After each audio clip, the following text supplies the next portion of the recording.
Des soins de santé aux conditions météorologiques, des perspectives économiques aux innovations scientifiques.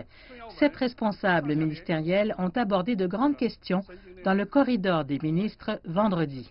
Lors de cette journée internationale de la femme, le premier intervenant a été une ministre qui a expliqué aux journalistes que le satellite météorologique chinois pourrait améliorer la précision des prévisions météorologiques et fournir de meilleurs services aux pays participants de l'initiative Ceinture et Route. Nous fournirons des services de météorologie et de navigation océanique à des ports et des routes clés impliqués dans l'initiative Ceinture et Route.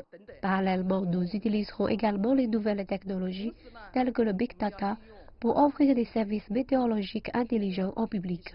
La science et la technologie sont la clé de la croissance future de la Chine. Le ministre de la Science et de la Technologie a déclaré que le gouvernement s'efforçait de créer un environnement permettant aux chercheurs de se concentrer sur leurs projets favoris. Le ministère de la Science et de la Technologie a mis en place une série de mesures sur les lois et les politiques afin d'aider ses chercheurs et ses scientifiques à éviter les distractions et les ennuis liés à des tâches inutiles telles que remplir des formulaires, rembourser et demander des licences. Ils peuvent être entièrement consacrés à se concentrer et à gagner du temps sur leurs travaux de recherche.